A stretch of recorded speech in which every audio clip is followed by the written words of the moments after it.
விசேஷமான பரிசு. கிறிஸ்துவுக்குள் பிரியமானவர்களே, சில நேரங்களில் தேவன் நமக்கு ஒரு விசேஷமான பரிசை தருகிறார். அது என்ன தெரியுமா?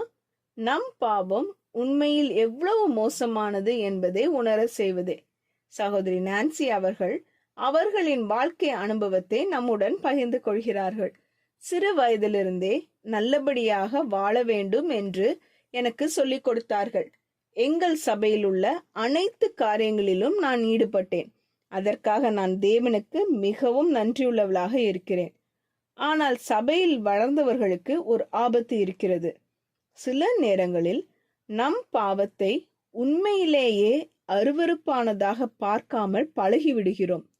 நம் பாவத்தின் பாரத்தை உணராத போது தேவனுடைய இரக்கத்தின் மகத்துவத்தையும் ஆழமாக உணர முடியாமல் போகிறது.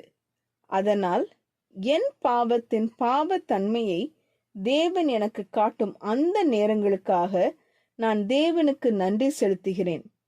என் பாவம் அவருக்கு எதிராக ஆவிக்குரிய விபச்சாரம் என்பதை உணர செய்யும் நேரங்களுக்கும், என் பாவம் மன்னிக்க அவர் எவ்வளவு பெரிய விலை கொடுக்க வேண்டியதா இருந்தது என்பதை உணர்த்தும் தருணங்களுக்காகவும் நான் அவருக்கு நன்றி செலுத்துகிறேன். அதற்கு பிறகு என்ன நடக்கிறது தெரியுமா? அவருடைய இரக்கத்தின் அளவு கடந்த நன்றி உணர்வும் ஆச்சரியமும் என் இருதயத்தை நிரப்புகிறது என்று சொல்கிறார்கள். கடைசியாக எப்போது உங்கள் பாவத்திற்காக அழுதீர்கள்? கடைசியாக எப்போது தேவனுடைய இரக்கத்திற்காக சந்தோஷப்பட்டீர்கள்? சிந்தியுங்கள். ஜெபம் செய்வோம். எங்கள் அன்பின் பரமபிதாவே, உமது இரக்கத்திற்கும் கிருபைக்கும் உமக்கு நன்றி. சில நேரங்களில் எங்கள் பாவத்தை சாதாரணமாக எடுத்துக்கொள்ளும் இருதயம் எங்களுக்குள் இருக்கிறது என்பதை ஒப்புக்கொள்கிறோம். எங்கள் பாவம் உம்மை எவ்வளவு வேதனைப்படுத்துகிறது என்பதை உணரச் செய்யும். உம்முடைய பரிசுத்தத்தையும் உம்முடைய இரக்கத்தின் மகத்துவத்தையும் ஆழமாக அறிய உதவி செய்யும்.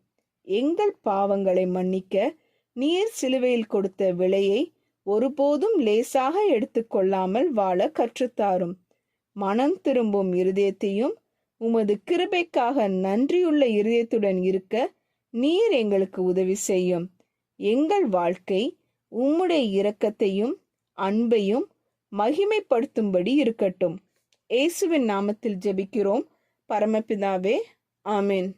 இந்த மெசேஜ் 29 அக்டோபர் 2024 நான்சி டிமோஸ் வோல்கமுத் அவர்களின் இயேசுவை தேடி என்ற புரோகிராமிலிருந்து எடுக்கப்பட்டது. கர்த்தர் உங்களை ஆசீர்வதிப்பாராக.